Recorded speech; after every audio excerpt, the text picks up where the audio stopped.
లోకంలో పాపంలో నా ఇష్టానికి జీవిస్తున్న నన్ను మీరు ప్రేమించిన మీ ప్రేమకు స్తోత్రాలు. నాయన, మీరు నన్ను ప్రేమించి కనికరించి కనికరం చూపించే తండ్రిగా మీరు నన్ను స్వస్థపరిచిన మీ ప్రేమకై వేల కొలది వందనాలు చెల్లిస్తుంటున్నాను. యాత్ర జీవితంలో కుడి ఎడమలు తొలగిపోకుండా ఇదే త్రోవలో నడువుడి అని మీ మెల్లనైన స్వరము స్పర్శ తాకిడి అనుగ్రహించినందుకై వందనాలు చెల్లిస్తుంటున్నాను. మీరు వస్తారు, నన్ను తీసుకెళ్తారనే శుభప్రదమైన నిరీక్షణ కూడా నాకు ఇచ్చినందుకై స్తోత్ర వందనాలు చెల్లిస్తుంటున్నాను. బలవర్తమానం కొరకై బలహీన దాసుడిని, అయోగ్యుడిని, అపాత్రుడను సిలువు చాటును మరుగు చేసుకుని మీ పాదాల చెంతకు వస్తుంటున్నాను. మీ కలువరి సిలువ రక్తధారల్లో నన్ను కడిగి పవిత్రపరిచి ఏడంతల ఆత్మను అనుగ్రహించి నాయన మీరే నా నోటికి నా పెదవులకి నాయన నా నాలుక మీరే పవిత్రపరిచి పరిశుద్ధపరచండి. నాయన నిర్గమ 4:12 నెరవేర్చి సాయపడమని నాయన యోహాను 3:34 మీ కొలత లేని ఆత్మను కోరుకుంటూ ఈ ప్రాంగణం అంతా మీ స్వాధీనంలో ఉంచుకోమని, దురాత్మ శక్తులు, అల్లరి శక్తులు వాటన్నిటిపైన విజయం ఇచ్చి సహాయం చేయమని, నీ తేజోమయంతో నీ మందిరాన్ని నింపి మీ నామాన్ని మహిమ తెచ్చుకోమని, చూసే కళ్ళు, వినే చెవులు, గ్రహించే హృదయం, లోబడే మనసు అనుగ్రహించి సహాయం చేయమని, ప్రతి వారిని మీరు స్వాధీనంలో ఉంచుకొని మీ ఆత్మ నడిపింపు కొరకై సహాయం చేయమని, చెప్పే నన్ను కూడా మీ స్వాధీనంలో ఉంచుకొని వ్యర్థమైన తలంపుల ఆలోచనలు నాలో నుండి రాకుండా కేవలం మీ పరలోక సింహాసనం యొద్ద నుంచి మా అక్కర కొలది మీ మాటలు మాకు అనుగ్రహించి సహాయం చేయమని, యేసుక్రీస్తు వారి శ్రేష్టమైన ఘనమైన మనోహరమైన పుణ్యనామం పేరట స్తుతించి ప్రార్థించి అడిగి వేడుకుంటున్నాం పరమ తండ్రి, ఆమెన్.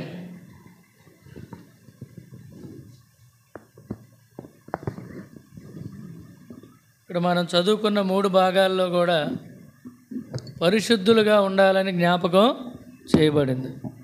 కనుక మనం విశ్వాసిగా రక్షించబడిన తర్వాత ప్రభు వచ్చే వరకు కూడా మనం ఏం చేయాలా?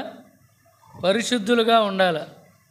అది అసాధ్యమైన విషయం. అది ఏ విషయం? అది అసాధ్యమైన విషయం. ఎందుకంటే పాప భూయిష్టమైన లోకంలో ఉదయం లేచిన దగ్గర నుంచి పండుకునే వరకు పాపం మనల్ని ఏం చేస్తుందంట? కనుక పరిశుద్ధతను కాపాడుకునే పరిస్థితిలో మనం లేకపోతే అది మనల్ని ఆవరించి ఏం చేస్తుందంట? పరిశుద్ధతలో నుండి తొలగిపోయే విధంగా మనల్ని అది మరి అపవిత్రులుగా చేస్తుంది. కనుక చదువుకున్న భాగాన్ని బట్టి మన యెహోషువలో చదువుకున్నాం. కనుక ఏం చదువుకున్నామంటే మరోసారి చూస్తే 3వ అధ్యాయం ప్రభు బలలో చేయి వేయబోయే ముందు వారిలో నుండి మనం ఏం చేయాలా? ప్రత్యేకింపబడాలి. కనుక వారిలో నుండి ప్రత్యేకింపబడకుండా మనం పరిశుద్ధులము కాలేము. చాలాసార్లు మనం ఏం చేద్దామంటే సోమవారం నుంచి శనివారం వరకు అవిశ్వాసులతో స్నేహం చేస్తాం. వారి బూతులు, వారి వంకర మాటలు, వారి సరసోక్తులు అన్నీ వారితో మాట్లాడుతూ వింటూ వారితో ఏకీభవించి నవ్వుతూ ఉంటాం. దీనిని బట్టి మనం ఏం చేద్దామంటే మనం పరిశుద్ధులుగా మనం ఉండలేమన్నమాట. ఈ విధంగా ఉదయం లేచిన దగ్గర నుంచి పండుకునే వరకు శత్రువు సాతాను ఎలాగైనా మన పరిశుద్ధతను దొంగిలించాలని రకరకాలుగా మన మీద ఏం చేస్తాడంట? ప్రయోగాలు చేస్తాడు.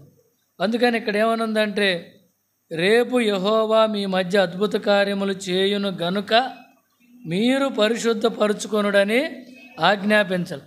అంటే మనలో, మన మధ్యలో, మన కుటుంబంలో, మన ఇరుగు పొరుగు వారి మధ్యలో, మన బంధువుల మధ్యలో, కనుక మన సంఘంలో అద్భుత కార్యాలు జరగకపోవటానికి కారణం ఏంటంటే మనం పరిశుద్ధతను ఏం చేయలేకపోతున్నామంట? కాపాడుకోలేకపోతున్నాం. ఎన్ని సంవత్సరాలైనా, ఎన్ని మాసాలైనా, ఎన్ని రోజులైనా మనం ప్రత్యేకంగా ఇతరులకి కనపరుచుకోలేకపోతున్నాం. కనుక భార్య ఏ విధంగా తన పరిశుద్ధ ప్రవర్తన ద్వారా భర్తను ఏం చేస్తుందంట? రాబట్టుకునేటట్టుగా ఉంది బైబిల్లో. అలాగే మన వ్యక్తిగత జీవితం ఏం చేయాలంట? పరిశుద్ధతను బట్టి రాబట్టుకునే విధంగా ఉండాలి. కనుక పరిశుద్ధతని లేకుండా ఎవరు దేవుణ్ణి చూడలేడు. ఖచ్చితంగా స్పష్టంగా మనకు అక్కడ హెబ్రీ 12:14 రాసి పెట్టాడు. శక్యమైతే అందరితో ఏం చేయాలంట? సమాధానము, నీతి, పరిశుద్ధతయు కలిగి ఉండాలంటున్నాడు. కనుక ఆ విధంగా మనం మాట్లాడే మాటలు, చూసే చూపులు, కనుక మన హృదయ అంతరంగంలో మన మనస్సాక్షి మన మీద నేరారోపణ చేయకుండా మనం ఏం చేయాలా? సరి చేసుకునే విధంగా మనం ఉండాలి. కనుక మన మనస్సాక్షి విషయంలో ఏం చేయాలంటే కల్మషం లేకుండా ఉండాలి. పూర్వ దినాల్లో ఇర్మియా 14:10 చూడండి. ఇర్మియా 14:10 ఒక మాట ఏమనుందంటే,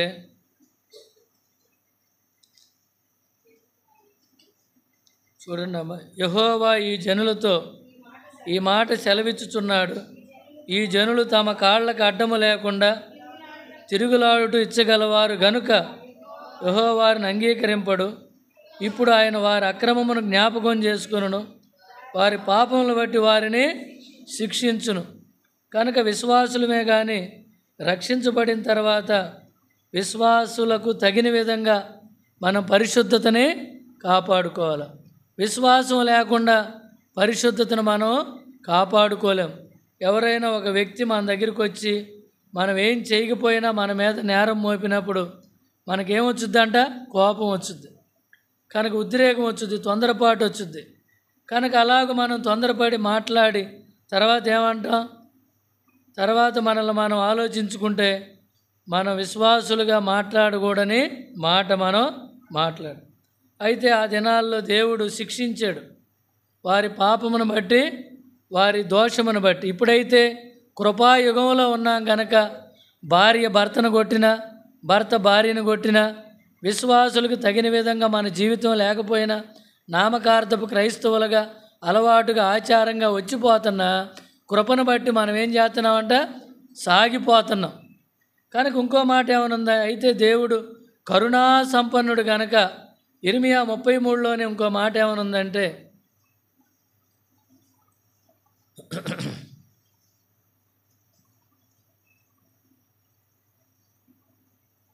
ఇర్మియా 33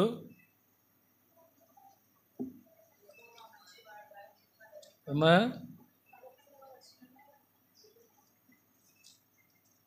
ఇర్మియా 33:11, ఇర్మియా 33:8 చూడండి. నా వారు నాకు విరోధంగా చేసిన పాపదోషము నిలవకుండా వారిని పవిత్రపరుతును, వారు నాకు విరోధంగా చేసిన దోషములన్నిటినీ, తిరుగుబాటులన్నిటినీ క్షమించెదను.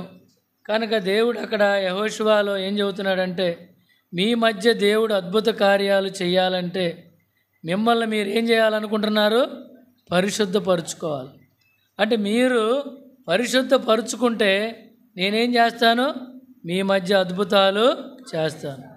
కనుక ఆ విధంగా మీ దోషములను, మీ పాపములను మీరేం చేయాలి? ఒప్పుకుని సరి చేసుకుని నా దగ్గరికి వస్తే నేనేం చేస్తానంటే మీలో అద్భుత కార్యాలు జరిగిస్తాను. కనుక మనం అనుకుంటాము మనల్ని ఎవరు చూడటం లేదు, మనల్ని ఎవరు గమనించట్లేదు అని. కొంతమంది ఏం చేస్తారంటే భక్తి వేషం పైకి వేసుకుంటారు, అంతరంగంలో ఏం చేస్తారంటే చెడిపోయి ఉంటారు. అంతరంగంలో ఏమై ఉంటారు? చెడిపోయి ఉంటారు. కనుక వాళ్ళు ప్రైజ్లాడి చెబితే ఎట్టుంటుందంటే దేవదూతలు దిగి వచ్చినట్టు ఉంటుంది. కనుక లోకంలో వాళ్ళ విశ్వాసం ఎలా ఉంటుందంటే అబ్రహాం విశ్వాసం లాగా ఉంటుంది. కానీ ఆంతర్యంలో వాళ్ళు ఎలా ఉంటుందంటే ఎలా ఉంటుంది? తప్పిపోయి ఉంటారు. ఒకరోజు ఒక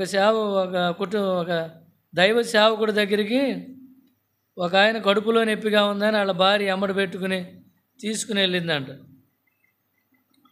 తీసుకుని వెళ్తే రాత్రులు పూట 11-12 గంటలప్పుడు వెళ్తే లోపలంట ఆయన చక్కగా ఆమెని ఇష్టం వచ్చినట్టు తిడతా కొడుతున్నాడంట, అనకూడని మాటలు అంటున్నాడు.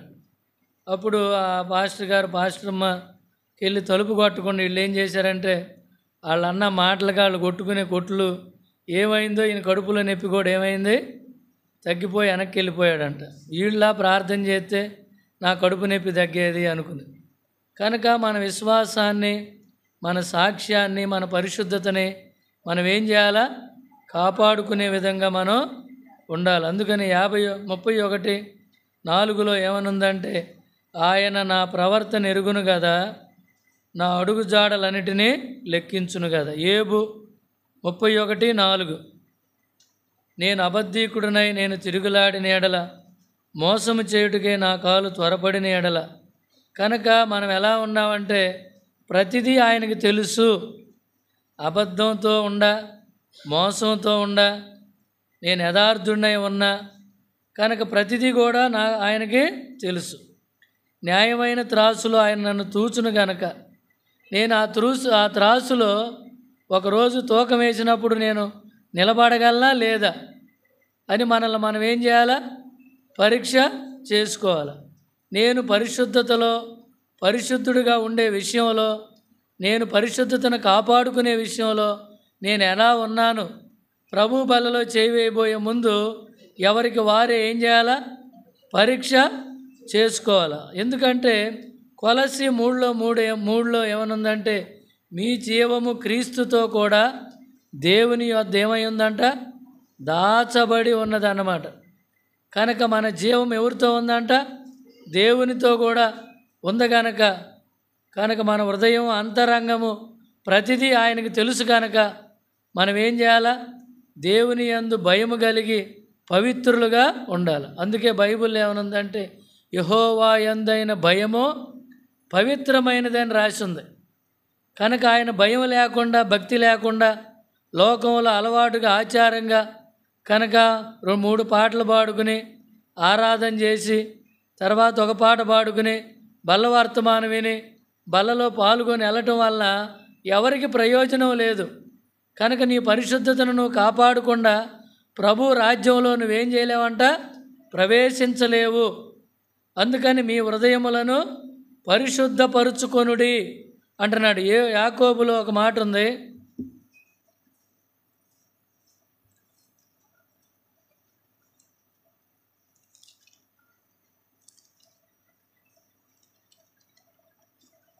ఎబ్రీల తర్వాత యాకోబు ఉంటుంది. యాకోబులో ఏమనుందంట? 4:8 చూడండి. దేవుని యొద్దకు రండి, అప్పుడు ఆయన మీ యొద్దకు వచ్చును. పాపులారా మీ చేతులు శుభ్రము చేసుకొనుడి, దిమస్కులారా మీ హృదయములను పరిశుద్ధపరచుకొనుడి. దిమస్కులు లోకం కావాలి, దేవుడు కూడా కావాలి. కనుక మనం లోకంలోనన్నా ఉండాలా, దేవుళ్ళలోనన్నా ఉండాలి. అందుకని ప్రకటన గ్రంథంలో ఏమనుందంటే, మీరు వెచ్చగానన్నా ఉండండి, చల్లగానన్నా ఉండండి. నులివెచ్చగా ఉంటే ఏమవుద్దంటే, నేను మిమ్ము ఉమ్మివేయ నుద్దేశించుచున్నాను అని స్పష్టంగా దేవుడు మనతో మాట్లాడుతున్నాడు. ఎందుకంటే ఆయన జరిగించిన సిలువ కార్యం ఏం చేయకూడదంట? నిరర్థకం కాకూడదు. మన కొరకు ఆయన ప్రాణార్పణంగా పోయబడి తన రక్తం అంతా దారలుగా ప్రవహింపజేసి తన శరీరం అంతా రక్తపు ముద్దగా మార్చి ఆ కలువరి సిలువలో గొప్ప కేక వేసి నీ కొరకు నా కొరకు ప్రాణం పెట్టి పునరుద్ధానుడై తిరిగి లేచిన దేవుని కార్యం మనం పరిశుద్ధతను పోగొట్టుకుంటే అదేమవుద్దంట? నిరర్థకం అయిపోద్ది. కనుక చాలామంది కొన్ని రోజులు భక్తిగా ఉంటారు, ఆ తర్వాత నా అంత భక్తులు లేడనుకుని తర్వాత లోకంలో కలిసిపోతూ ఉంటారు. కనుక ఇక్కడ చివరగా 11వ వచనంలో ఒక మాట ఉంది, మీ మధ్య అద్భుత కార్యాలు జరగాలంటే మీరేం చేయాలా? పరిశుద్ధులై ఉండాలి. ఇక్కడ చూడండి, మనం పరిశుద్ధులుగా ఉండాలంటే 11వ వచనం, యెహోషువ 3:11 వచనంలో, జీవము గల దేవుడు మీ మధ్యనున్నాడనియు ఆయన నిత్యముగా మీ ఎదుట నుండి కనానీయులు, హిత్తీయులు, హివ్వీయులు, పెరిజ్జీయులు, గెర్గీషీయులు, అమోరీయులు, ఎబిసీయులు వెళ్ళగొట్టునని దీని వలన మీరు తెలుసుకొందురు. ఎంతమంది వాళ్ళు? మొత్తం 7. ఈ 7 మనలో నుండి ఏమైపోవాలంట? వెళ్ళగొట్టబడాల. అందుకనే కొరింథీయులకు రాసిన పత్రికలో ఇందాక 2వ అధ్యాయం 6వ అధ్యాయం రెండో పత్రిక 6వ అధ్యాయం 18వ వచనంలో వారిలో నుండి మీరు వెళ్ళి ఏం చేయాలంట? వేరై పవిత్రపరుచుకోవాలని రాసి ఉంది. కనుక మరి మోషే చెప్పాడు, ఐగుప్తు నుంచి బయలుదేరి వెళ్ళండి, దేవుడు మనల్ని విడిపిస్తున్నాడు, పాలుతేనెలు ప్రవహించు ప్రదేశానికి ప్రవేశింప చేస్తున్నాడు అన్నప్పుడు ఇశ్రాయేలీలతో పాటు అక్కడున్న ఐగుప్తీయులు కూడా కొంతమంది ఏం చేశారంట? వీళ్ళల్లోకి వచ్చారు. వాళ్ళల్లోకి వచ్చి వాళ్ళే మధ్యలో కీరకాయ లేదే, దోసకాయ లేదే, కూల్ డ్రింక్ లేదే, థమ్సప్ లేదే అని గొడవ చేసింది ఎవరు? మిశ్రిత జనమే. తర్వాత ఒకటే సణుగుడు గొణుగుడు తీసుకొచ్చింది వాళ్ళే. అయితే మనం ఏం చేసామంటే వాళ్ళు మిశ్రిత జనమని తెలిసి కూడా ఇశ్రాయేలీలు ఏం చేశారంటే వాళ్ళతోనే ఉంచుకున్నారు. కనుక ఈ విధంగా మన ఆత్మీయ విశ్వాస జీవితంలో ఏదైతే మనం తీసేసుకోవాలో, ఏదైతే ఉంచుకోవాలో దాన్ని తీసేసుకోవాలా, ఉంచుకోవాల్సిన దాన్ని ఉంచుకోవాలి. అయితే మనం ఏం చేస్తామంటే తీసేసుకోవాల్సిన దాన్నే ఉంచుకుంటాం, ఉంచేసుకోవాల్సిందే మనం తీసేసుకుంటాం. మన ప్రవర్తనలో ఏముండాలంట? పరిశుద్ధత ఉండాలి. చూడండి పేతురు రాసిన మొదటి పత్రికలో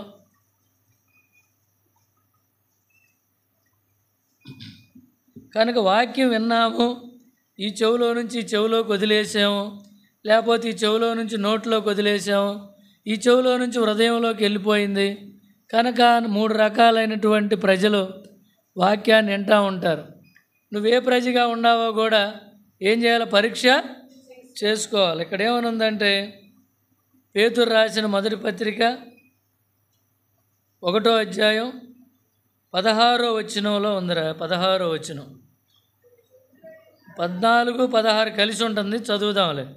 నేను పరిశుద్ధుడై ఉన్నాను గనుక మీరును పరిశుద్ధులై ఉండుడని వ్రాయబడి ఉన్నది కాగా, మీరు విధేయులకు పిల్లలై మీ పూర్వపు అజ్ఞాన దశలో మీకుండిన ఆశలను అనుసరించి ప్రవర్తింపక మిమ్మును పిలిచిన వాడు పరిశుద్ధుడై ఉన్న ప్రకారం మీరును సమస్త ప్రవర్తన యందు పరిశుద్ధులై ఉండుడి. మనం వేసే బట్టల్లో పరిశుద్ధత ఉండాలి, మనం చూసే చూపులో పరిశుద్ధత ఉండాలి, మనం నడిచే ప్రవర్తనలో, మాట్లాడే మాటల్లో, ప్రతి దానిలో ఏముండాలంట? పరిశుద్ధతను మనం ఏంటంటే ఇతరులకి చూపించాలి. అందుకని ఇక్కడ ఏమని రాసి ఉందంటే అపోస్తుడైన పౌలు మరి పత్రికలు రాస్తూ ఏమి రాశాడో చూడండి. రోమీలకు రాసిన పత్రికలో రోమాలోనే మొదటి అధ్యాయంలో 1, 2, 7 అని ఉంటుంది. ఇక్కడ రోమాలో ఉన్న దేవుని ప్రియులందరికీ అనగా పరిశుద్ధులుగా ఉండుటకు పిలువబడి. చాలా అంతవరకు చాలు. మనల్ని ఎందుకు పిలిచాడు ఆయన? పరిశుద్ధులుగా ఉండుటకు పిలిచాడు. ఇది మనం జ్ఞాపకం పెట్టుకోవాలి. రెండోది కొరింథీయులకు రాసిన మొదటి పత్రికలో ఏముందో చూడండి. 2వ వచనంలో కొరింథీలోనున్న మొదటి అధ్యాయం 2వ వచనం, కొరింథీలోనున్న దేవుని సంగమునకు అనగా క్రీస్తునందు పరిశుద్ధపరచబడిన వారై పరిశుద్ధులుగా ఉండుటకు పిలువబడిన వారు. తర్వాత కొరింథీయులకు రాసిన 2వ పత్రికలో కూడా ఉంది అని చూద్దాం.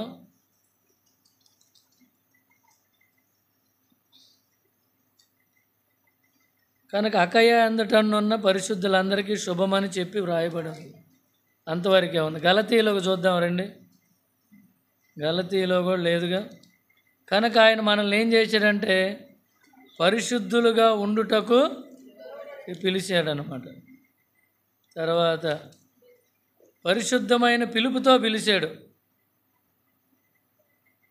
కనుక ఈ విధంగా పరిశుద్ధులందరితో, కనుక ఆయన రాసిన పత్రికలో మనల్ని ఏమని చెబుతున్నాడంట? పరిశుద్ధులుగా ఉండుటకు, పరిశుద్ధులైన పిలుపుతో పిలువబడటానికి పరిశుద్ధులు పరిశుద్ధులు పరిశుద్ధులు అంటున్నాడు. ఈ మాటకు మనం యోగ్యులమేనా? ఆ యోగ్యతను మనం కలిగి ఉండాలంటే మనం ఏం చేయాలంట? పరిశుద్ధతను మనం ఏం చేయాలా?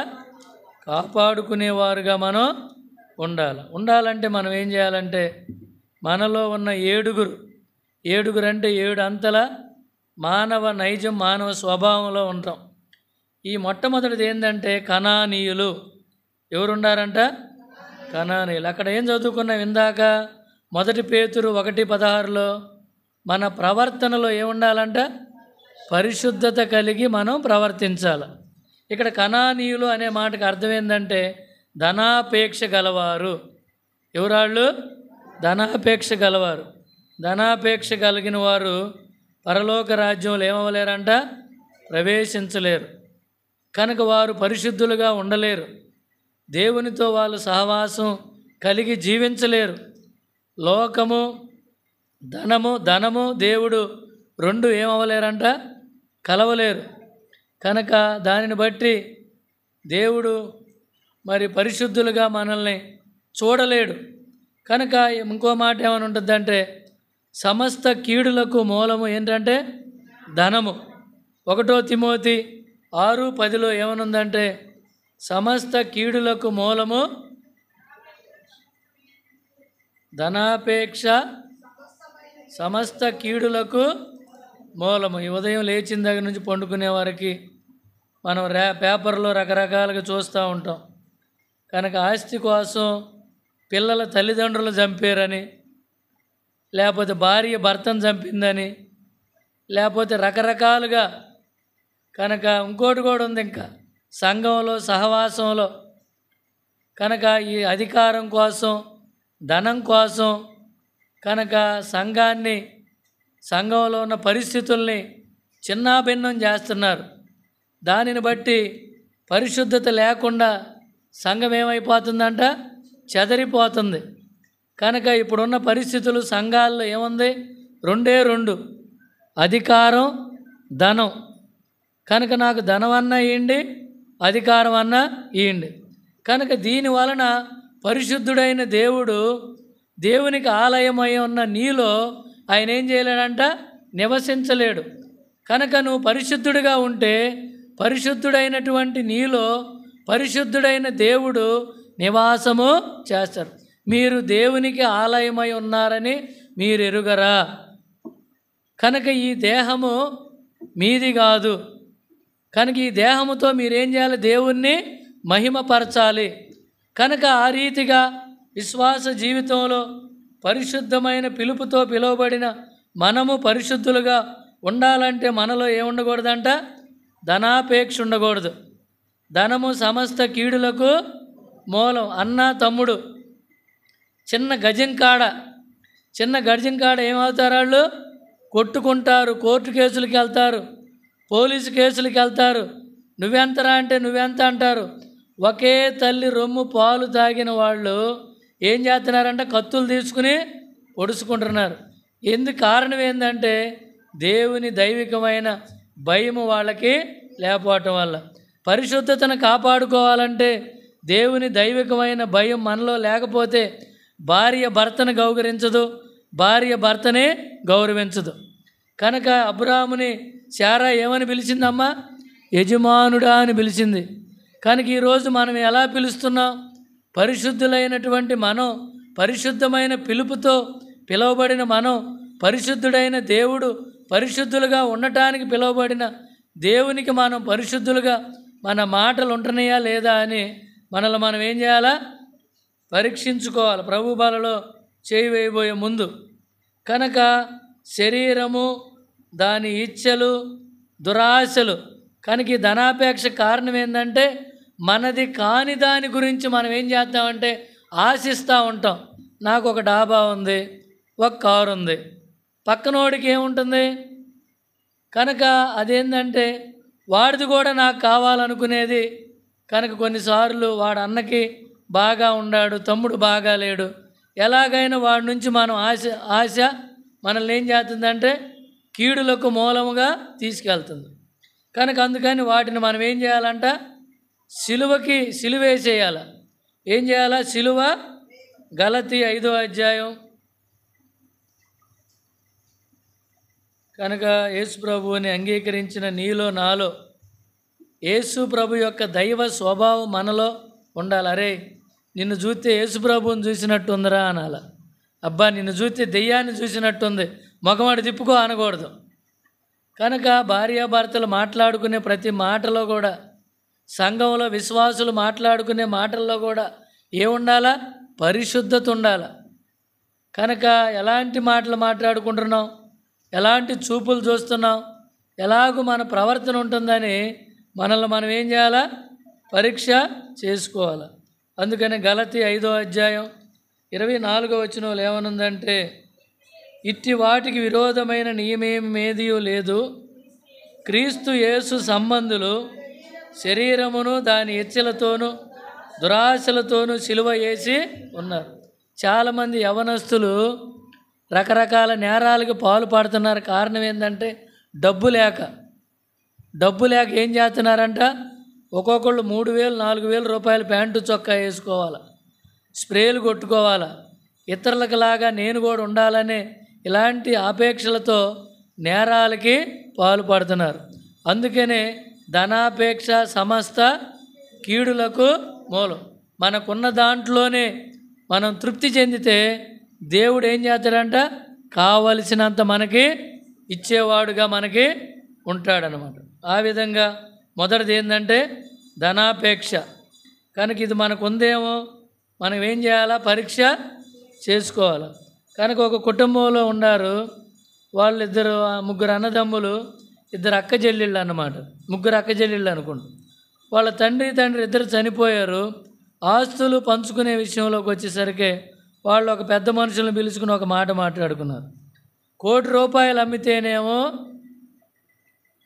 మీకు 10 లక్షలు ఇస్తాం, 1,00,00,000 లోపల అమ్మితేనేమో మీకు 5 లక్షలు ఇస్తామని మాట్లాడుకున్నారు. తర్వాత 1,00,00,000 పైన అమ్ముడు పోయింది. పెద్ద మనుషులు వచ్చారు, కూర్చున్న తర్వాత ముగ్గురికి 5 లక్షలు ఇస్తున్నారు. అదేందన్నా మొన్న మీరు మాట్లాడినప్పుడు 10 లక్షలు ఇస్తానన్నారు కదా అంటే, పిల్లల్ని పిలిచి పిల్లల మీద ఒట్టేస్తున్నారు. కనుక దేనికోసం? ఇది డబ్బు కోసమే. ఏముంది, నేను ఈలేనులే, నేను ఇంతే ఇస్తానులంటే ఏమైపోయింది? కనుక మనుషులు డబ్బు కోసం దేనికైనా ఎంతవరకైనా కూడా దిగజారిపోయే స్థితికి వచ్చారనే దానికోసం ఒక ఉదాహరణ అన్నమాట. రెండోది ఎవరంటే హిత్తీయులు. ఎవరాళ్ళు? హిత్తీయులు అనే మాటకు అర్థం ఏంటంటే అసూయ పరులు. ఇందాక చెప్పానుగా, మనకి కారు ఉంటుంది, మనకి బిల్డింగ్ ఉంటుంది, కానీ పక్కనోడికి కారు ఉందేందా, పక్కనోడికి కూడా బిల్డింగ్ ఉందేందా అని మనం ఏం చేస్తాం? నిద్రపోకుండా వాడి గురించి ఆలోచించి సిక్కి చెల్లిమైపోతూ ఉంటాం. ఏందిరా, ఏం జరిగిందిరా అంటే ఏమీ లేదు, పక్కనోడికి అది ఉంది, పక్కనోడికి ఇది ఉంది అని మనం ఏం చేస్తాం? బాధపడతా ఉంటాం. కనుక యెజెబెలు ఆయన ఏం చేశాడు? ఆహాబు ఏం చేశాడు? నాబోతు కనుక ద్రాక్ష తోట కావాలని కోరుకున్నాడు.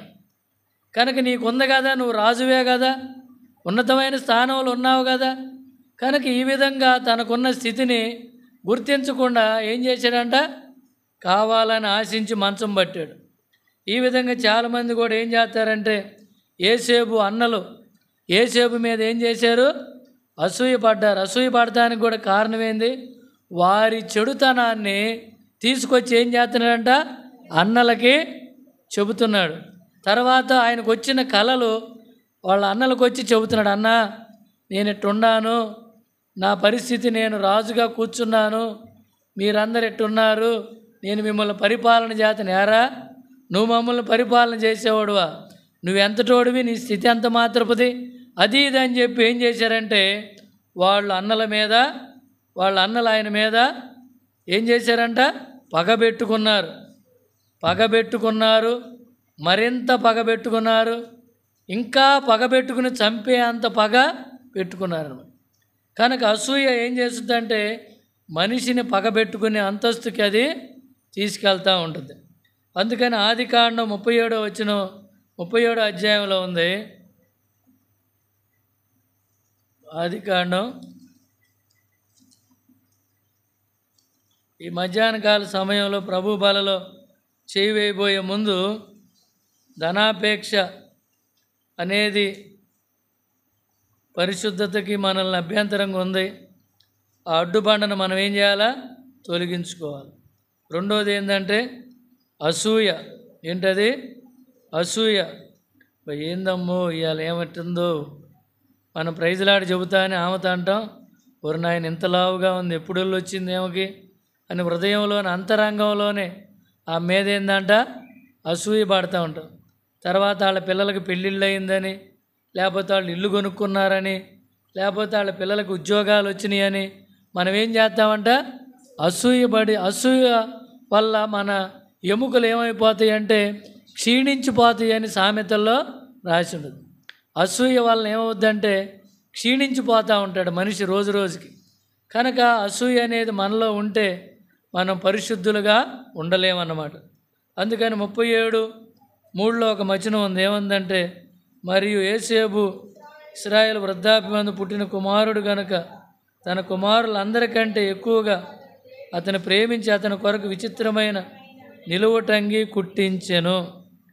దానిని బట్టి వాళ్ళందరూ ఏం చేశారంట, అతని మీద పగబట్టి, అతని మీద మరీ పగబట్టి, అతని మీద మరింత పగబట్టిరని రాసి ఉంది 3 చోట్ల.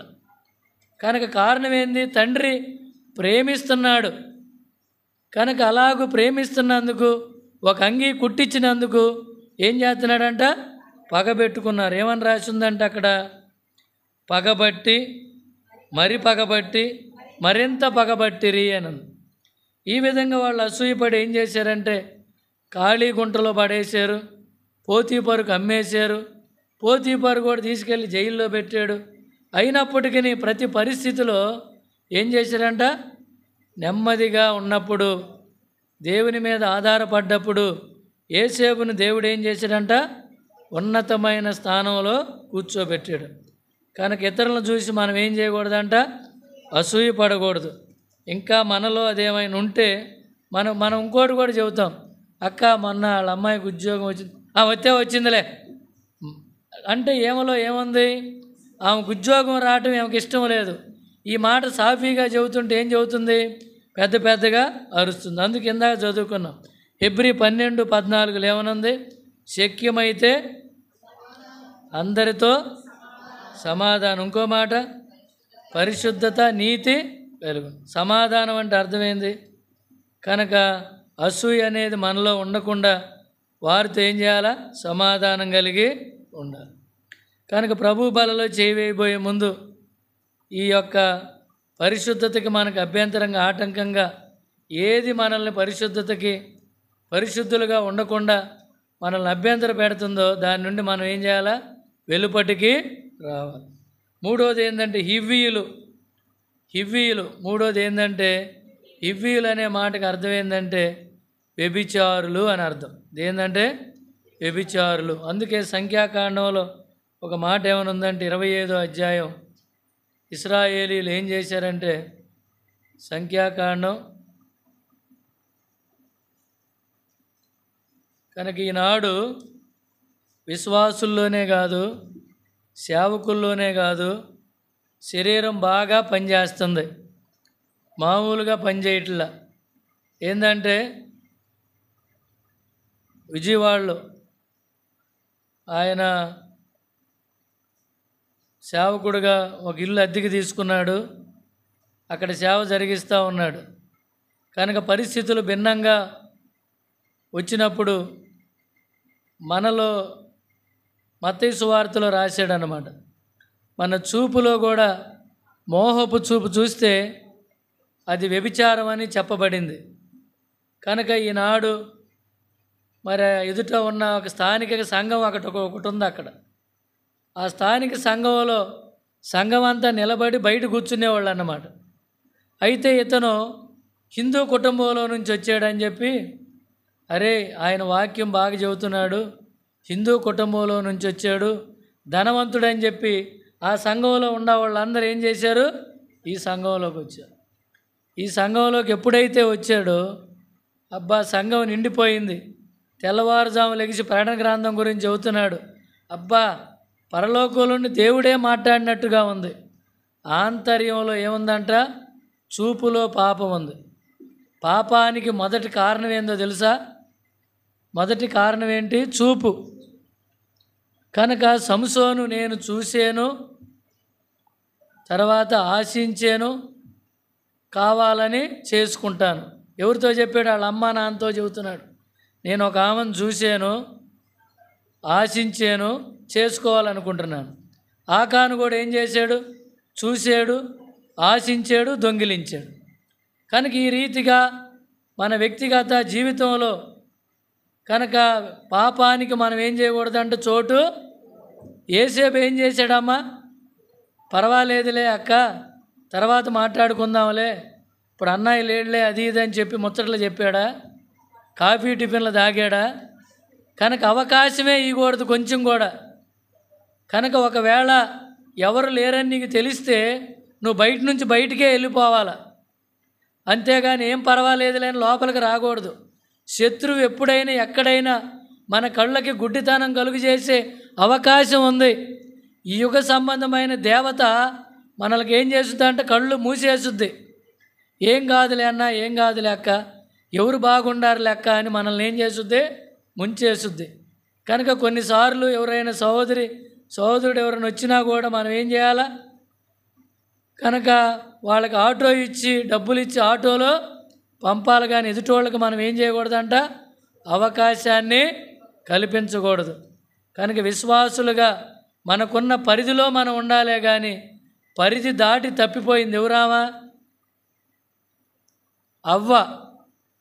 భారీగా తన స్థాయిలో తను ఉండకుండా అవధులు దాటిపోయి భర్తకి చెప్పకుండా ఇంకొక ఆయన్ని ఏం చేసింది? ఇంట్లోకి పిలిచింది. పిలవటం వల్ల నిజమా అవునా అని చెప్పి ఏం చేసింది?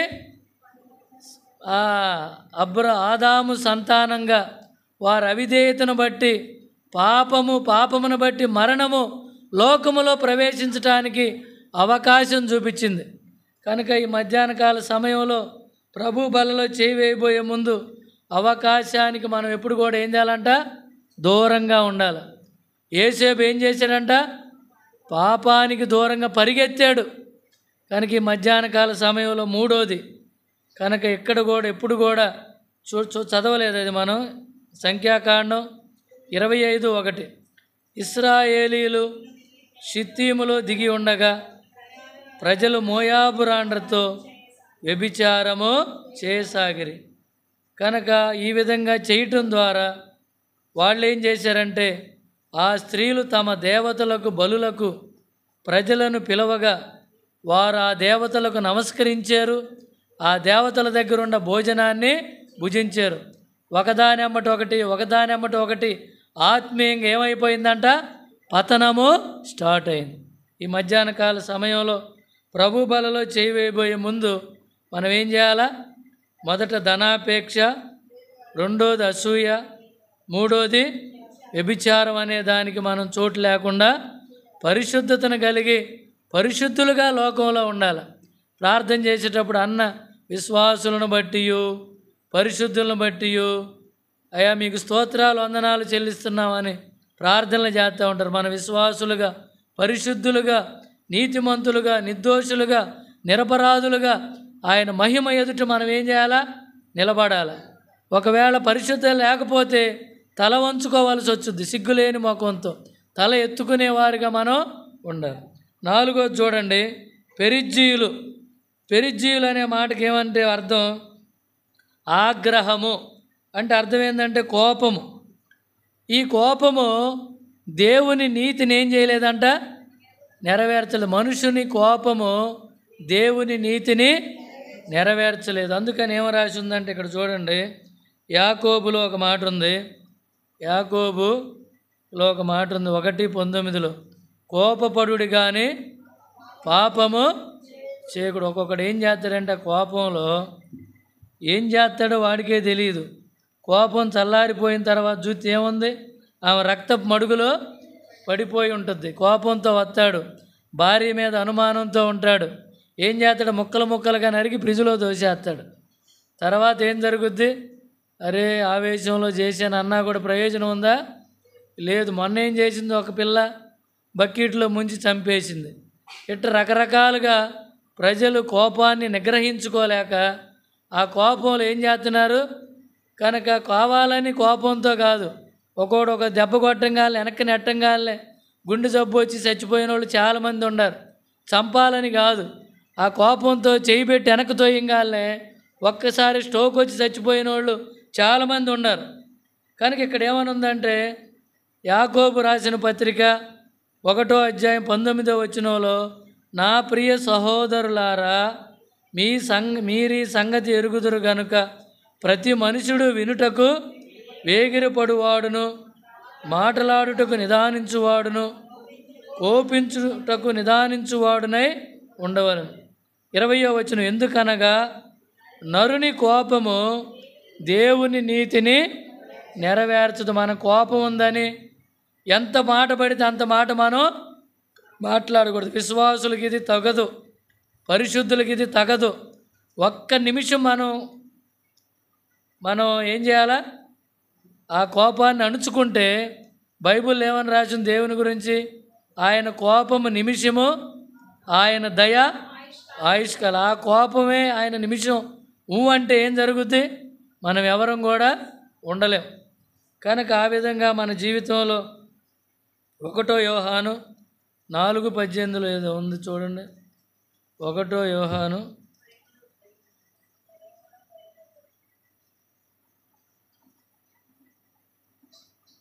కనుక కోపం అంటే ఏంటంటే ప్రేమలో భయం ఉండదు, అంతేకాదు పరిపూర్ణ ప్రేమ భయమును వెళ్ళగొట్టును, ప్రేమ దండమునతో కూడినది, భయపడువాడు ప్రేమ యందు పరిపూర్ణుడు కాలేడు.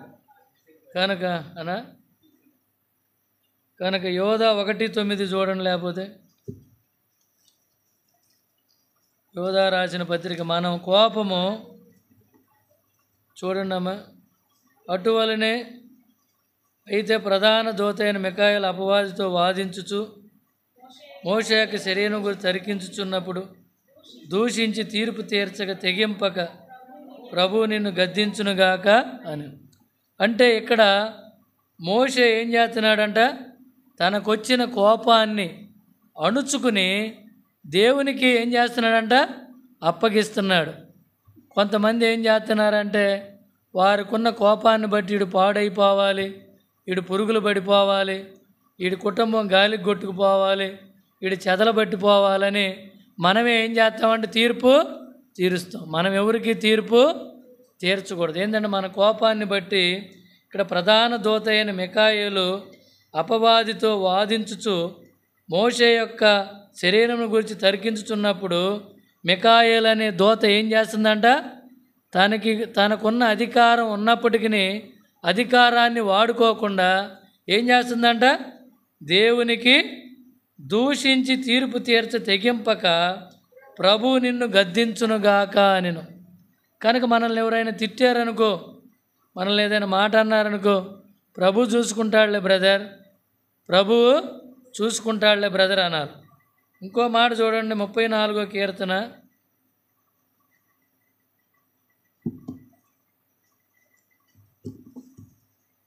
కీర్తనలు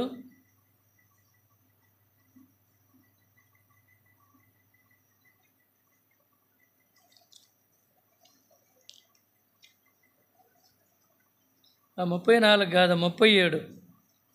కనుక అలాగూ మనం ఎప్పుడైతే ఆ తీర్పు తీర్చడానికి ఒప్పుకుంటామో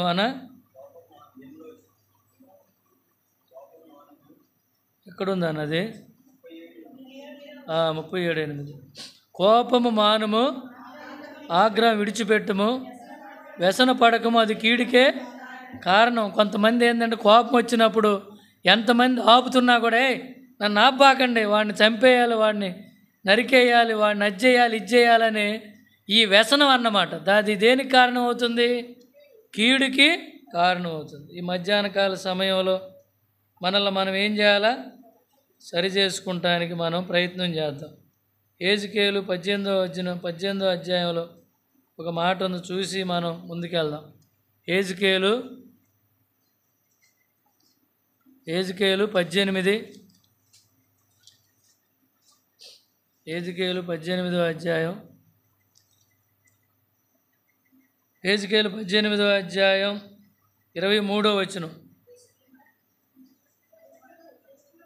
దుష్టుల మరణము నొందుట నాకు ఎంత మాత్రమైన సంతోషం కలుగున, వారు తమ ప్రవర్తన దిద్దుకొని బ్రతుకుటయే కదా నాకు సంతోషం. కనుక దేవుడు ఏం కోరుకుంటున్నాడంటే మనం ఆగ్రహం ద్వారా మనలో ఉన్న దుష్టత్వాన్ని బయటికి తీసుకురాకుండా మనం దిద్దుకుని సరి చేసుకోవాలని దేవుడు మనకి ఏం చేస్తున్నాడంటే జ్ఞాపకం చెబుతా. మన ప్రవర్తన ఏం చేయాలా? దిద్దుకోమని జ్ఞాపకం చేస్తున్నాడు. తర్వాత 5వది గిర్గాషీయులు. కనుక ఈ మాటకి అర్థం ఏంటంటే తిండిబోతులు. ఈ మాటకి ఏమర్థం ఉందంట? తిండిబోతులు. కనుక మనం రోజు 365 రోజులు చికెన్ తిన్నా కూడా మనం ఎవరింటికన్నా పెళ్ళికి వెళ్ళినా లేకపోతే ఇంకో చోటకి ఫంక్షన్లకు వెళ్ళినప్పుడు వాడు పొరపాటున వేసుకుంటూ వెళ్తా ఒక తోలు అంటే ఆ ఎముక మీద ఉన్న తోలు అక్కడ పడి ఇటుకు మొక్కబడలేదనుకో, మళ్ళీ వాళ్ళు 6 నెలల దాకా అదే చెబుతూ ఉంటాడు. ఎందుకు? తన తిండిపోతానాన్ని ఏం చేస్తాడంట? మరి బయట వేసుకుంటూ ఉంటాడు. బైబిల్లో ఒక చోట ఏమనుందంటే వారి కడుపే వారికి దేవుడని రాసి ఉంది. ఎక్కడుందనేది లోకాసు సువార్త 21వ అధ్యాయం. ఒక్కరోజు ఒక మొక్క తగ్గినా కూడా మనం ఏం చేస్తాం? ప్లేట్లు ఇసిరిసిరి వేస్తూ ఉంటాం. కనుక ఆమె ఏదో పని మీద బయటికి వెళ్ళి వచ్చేసరికి డేగిషా అంతా నల్లగా మాడిపోయి ఉంటుంది. ఆయనకి ఇష్టమైన కూర అనా 21:34 చూడండి. లోకాసు సువార్త.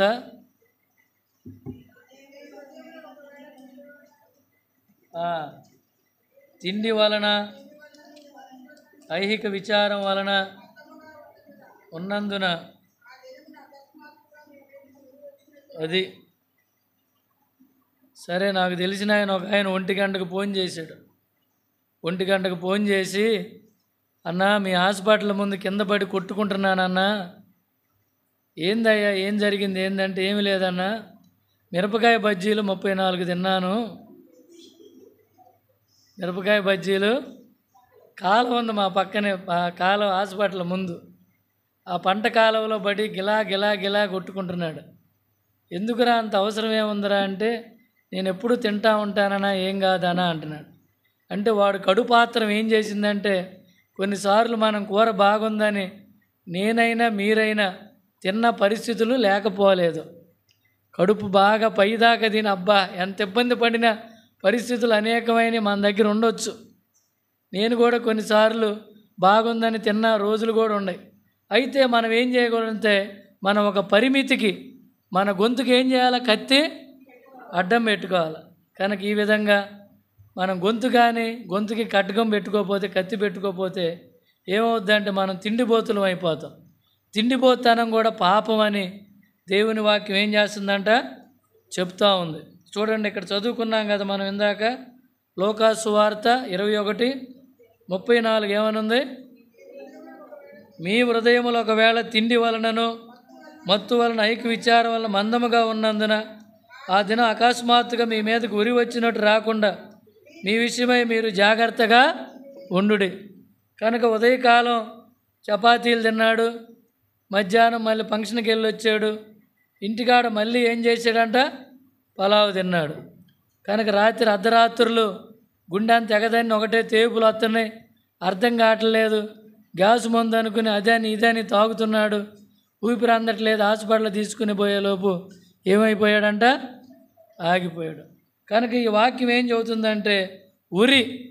కనుక మనం ఒక చెట్టు కింద వర్షం వస్తుందని నుంచున్నాము, తాడి చెట్టు కింద పెళపెళ అని ఉరుములు వచ్చి ఏం పడుద్ది? పిడుగుపడుద్ది. అరే పాపం వాడి మీద పిడుగుపడిందిరా, ఉరి వచ్చినట్టు ఉరి వచ్చింది. ఉరి అంటే ఏంది? మెడకు పడేది. కనుక ఆ విధంగా మన జీవితంలో ఈ తిండిపోతానం ఏదైతే మనకు ఎక్కువ ఇష్టమో దాన్ని పక్కన పెట్టి ఇష్టం కాని తినమంటే ఎవరైనా తింటారా? తినలేరు. కాబట్టి దాన్ని ఏం చేయాలంటే పరిమితిలో తినాలి, తగినంతగా తినాలి. దాని ద్వారా మన శరీరానికి ఏమొచ్చిందంట? అనారోగ్యం వచ్చింది, ఐక్య విచారం వచ్చింది, మందం వచ్చింది. కనుక ఎన్ఆర్ఐ హాస్పిటల్లో ఎంట్రన్స్లోకి వెళ్ళేటప్పుడు ఒక పెద్ద పొట్ట వేసుకుని ఒక మనిషి ఉంటాడట నిలబడి. మీరు వెళ్ళి చూసారో చూడలేదు తెలియదు నాకు. అంటే అర్థం ఏంటంటే మన విపరీతమైన తిండి, మన లైఫ్ స్టైల్ సరిగా లేకపోవటం వల్ల ఎక్కువగా హార్ట్ అటాక్ వచ్చి చచ్చిపోతున్నారు కుర్రోళ్ళు కూడా. ఎందుకు? ఇప్పుడు బిర్యానీ పాయింట్లు ఎక్కువైపోయినాయి కాబట్టి. కనుక ఏం కూరమా అని ఫోన్ చేస్తాడు, అయ్యా ఈరోజు బెండకాయ వండానురా, సరేలేమా నేను బయట తిని వస్తాను అంటాడు. కనుక ఈ విధంగా తిండిపోతానం వల్ల ఏమొచ్చిందంట? మత్తు వచ్చింది, ఐకి విచారం వచ్చింది, ఊరొచ్చి ప్రాణం మీదకే వచ్చింది. ఈ మధ్యాహ్న కాల సమయంలో ఇలాంటి పరిస్థితులు మన జీవితంలో ఉంటే పరిశుద్ధత అనేది మనలో మరి నివాసము చేయలేదు. పిలువబడిన పిలుపుకి మన వ్యతిరేకంగా మన ప్రవర్తన కనపడుతుంది. ఆరోది ఏంటంటే అమోరీయులు. ఏంటంటే అమోరీయులు అంటే అర్థం ఏంటంటే గర్వం. ఏమంటారు? నాశనానికి ముందు ఏమి నడుచుద్దంట? గర్వం నడుచుద్దంట. లోకా సువార్త 18వ అధ్యాయం 9వ వచనమా? లోకా సువార్త 18:9 తప్ప? సరేనక్క. ఇక్కడ మరి ఇద్దరు భక్తులు ఉన్నారు. ఏం చేశారు? వాళ్ళిద్దరూ ప్రార్థన చేయటానికి వచ్చారు. ఒక ఆయన ఏం చేస్తున్నాడు? అయ్యా నేను ఈ పక్కన ఆయనలాగా లేనయ్యా, నేను ఇంత డబ్బులు ఇచ్చానయ్యా, అంత డబ్బులు ఇచ్చానయ్యా, ఈ మందిరంలో చాపేసింది నేనేనయ్యా, ఈ మైక్ ఇచ్చింది నేనేనయ్యా అని చెప్పి ఏం చేస్తున్నాడు? అతిశయించి గర్విస్తున్నాడు. ఇంకొక ఆయన ఏం చేస్తున్నాడు? నేను పైకి ఎత్తడానికి కూడా నాకు యోగ్యత లేదయ్యా, ధైర్యం లేదు అంటున్నాడు. కనుక మనం పరిశుద్ధులుగా ఉండాలంటే మనలో గర్వం అనేది ఉండకూడదు. గర్వం అనేది ఒక నెమలికి కూడా గర్వం ఉంటుందంట. నెమలి గర్వానికి మానవ హృదయం అనే పుస్తకం ఉంటుంది. ఆ పుస్తకంలో నెమలి దగ్గర గర్వం అని రాసి ఉంటుంది. ఎందుకంటే అది పురివిప్పి చూడండి, నా నాట్యం చూడండి, నన్ను చూడండి, నా సంబడం చూడండి అని చెప్పి అదేం చేస్తుందంట? నాట్యం చేసి గర్వించుద్ది అన్నమాట. గర్వించి అతిశయించి ఏం చేస్తుంది? పైనుండి పడిపోద్ది. అలాగే లూసిఫర్ కూడా మరి దేవుని సముఖంలో ఒక ఆరాధికుడిగా ఉండి తన మనసులో హృదయంలో అంతరంగంలో అతిశయించి పైనుంచి కిందకి పడిపోయాడు. కనుక నీవు నేను మనం కూడా ఎక్కడన్నా గర్వం, కొంతమందికి ఏంటంటే భక్తి గర్వం ఉంటుంది. నేను తప్ప బేతనియాలో ఎవరు భక్తి పరులు లేరు. తర్వాత ఇంకోటి ఏముందంటే తర్వాత వాళ్ళల్లో రకరకాలైనటువంటి గర్వం అనేది ఒక్కొక్కటిగా ఉంటుంది. కొంతమందికి డబ్బును బట్టి గర్వం ఉంటుంది. కొంతమందికి ఏముంటుంది? డబ్బును బట్టి గర్వం. కొంతమంది 24 గంటలు అద్దం ముందు నుంచుంటారు. ఎందుకు? అందాన్ని బట్టి గర్వం ఉంటుంది. కొంతమంది కులాన్ని బట్టి. ఒక ఆయన వచ్చాడు, వ్యాన్ వెళ్తుంది, సువార్త చేసి వస్తుంటే చెయ్యి ఎత్తాడు. ఆపి ఎక్కిన తర్వాత మేము ఎవరుమో తెలుసా, మేము పలానోళ్ళం, పోనీండి ఏం కాదు అంటున్నాడు. ఇక మనం విశ్వాసులం కాదు, ఆయనతో పోట్లాడతాం ఎందుకు? సరేలే అని కొంత దూరం వెళ్ళిన తర్వాత ఆయన ప్లేస్ వచ్చిన తర్వాత వదిలిపెట్టాం. కనుక కొంతమందికి ఏం చేస్తుందంటే వారి కులాన్ని బట్టి వారి మతాన్ని బట్టి వాళ్ళు ఏం చేస్తారంట? అతిశయిస్తూ ఉంటారు. కొంతమంది ఏం చేయాలో తెలుసా? వారి పిల్లలను బట్టి, మా అబ్బాయి సెంట్రల్ బ్యాంక్ ఉద్యోగం, లేకపోతే రైల్వేలో ఉద్యోగం, లేకపోతే సెంట్రల్ గవర్నమెంటు, స్టేట్ గవర్నమెంటు, నాకేందయ్యా అని కొంతమంది వారి ఉద్యోగాన్ని బట్టి వారి పిల్లల ఉద్యోగాలను బట్టి రకరకాలుగా మనం ఏం చేస్తామంటే గర్విస్తూ ఉంటాం. ఈ గర్వం నుంచి మనం విడిపించుకుని ఆయన పరిశుద్ధమైన పిలుపుని బట్టి, పిలువబడిన పిలుపుని బట్టి మనం పరిశుద్ధులుగా ఉండాలంటే ఏం చేయాలంట? పరిశుద్ధత లేకుండా మనం ఏం చేయాలా? దేవుణ్ణి చూడలేడు. కనుక పరిశుద్ధులుగా ఉండటానికి మనం ఏం చేయాలా? ధనాపేక్ష, అసూయ, వ్యభిచారము, కోపము, తిండిపోతనం, గర్వం, ఈ 6 నుంచి మనం ఏం చేయాలా? విడుదల పొందాలి. విడుదల పొందాలంటే ఏం చేయాలా? ఇంకో మాట ఆఖరిది ఉంది. ఎవరంటే వీళ్ళు ఎబూసీయులు, సోమరితనం, బద్ధకం. కనుక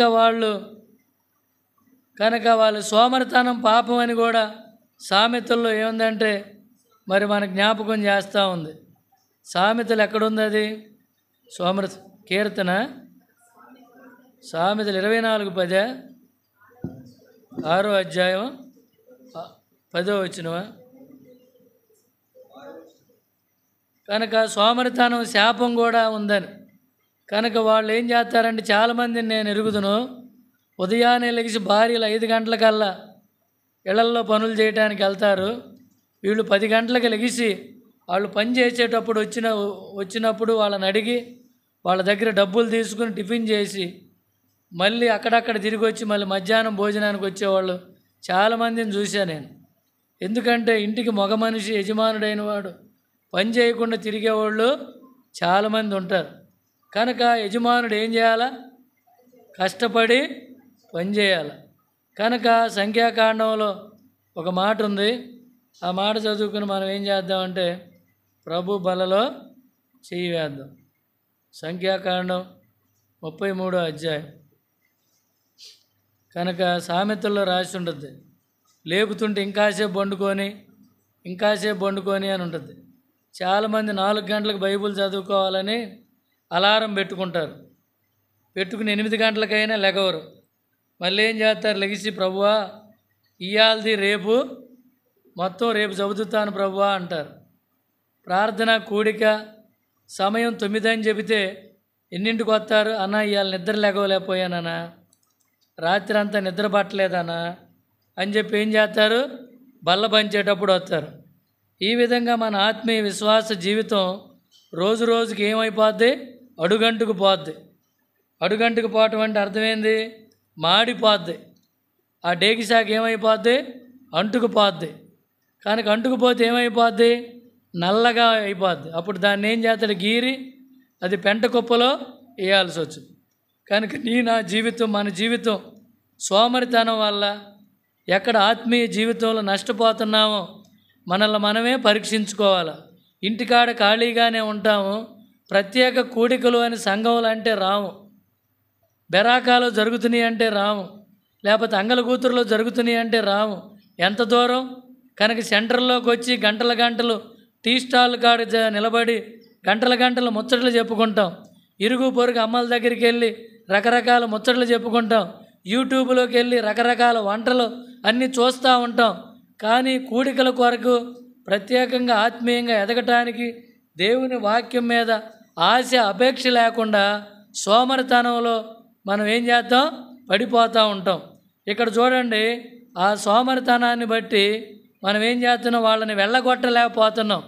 ఇప్పుడు దాకా ధనాపేక్ష, తర్వాత 2వది అసూయ, 3వది వ్యభిచారం, 4వది ఆగ్రహం కోపం, 5వది తిండిపోతాను, 6వది గర్వం, తర్వాత 7వది సోమరితనం.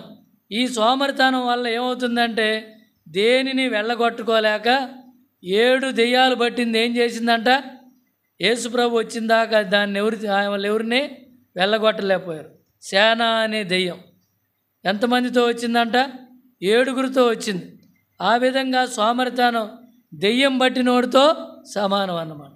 చూడండి ఇక్కడ 55వ వచనం, సంఖ్యాకాండం 33:55, పేజీ నెంబర్ 142. అయితే మీరు మీ ఎదుట నుండి ఈ దేశ నివాసులను వెళ్ళగొట్టని ఎడల మీరు వారిలో ఎవరిని ఉండనిచ్చెదరో వారు మీ కన్నులలో ముండ్లుగాను మీ పక్కలలో శూలములుగాను ఉండి మీరు నివసించు ఆ దేశములో మిమ్మల్ని బాధ పెట్టెదరు.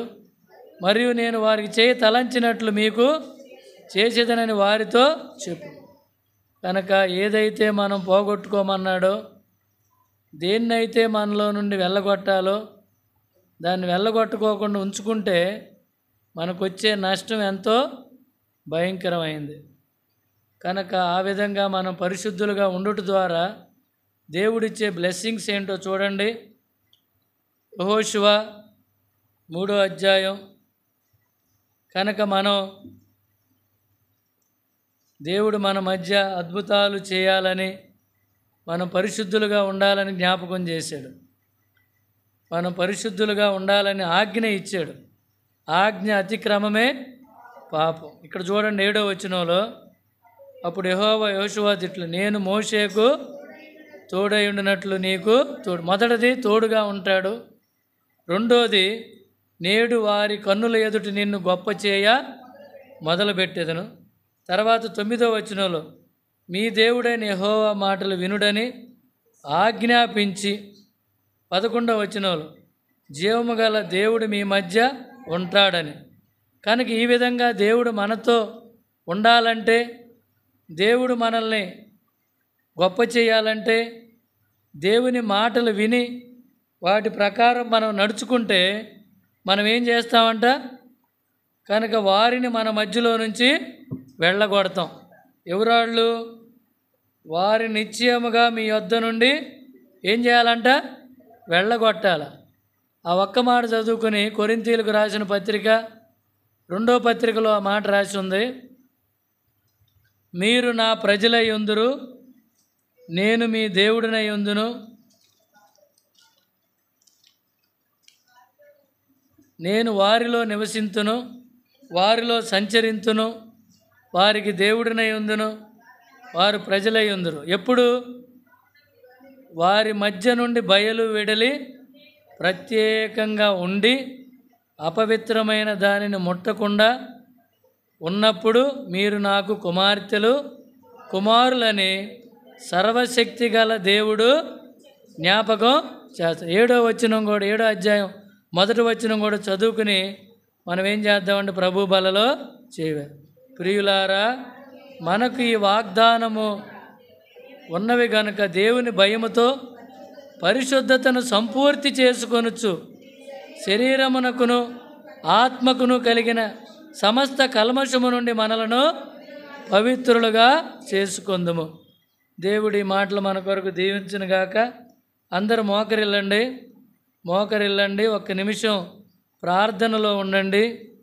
కనుక దేవుడు మనకిచ్చిన వాగ్దానం, నేను మీలో నివసించి సంచరించాలంటే వారిని మీ మధ్య నుంచి, వారిలో నుంచి మీరు ప్రత్యేకించుకోవాలి.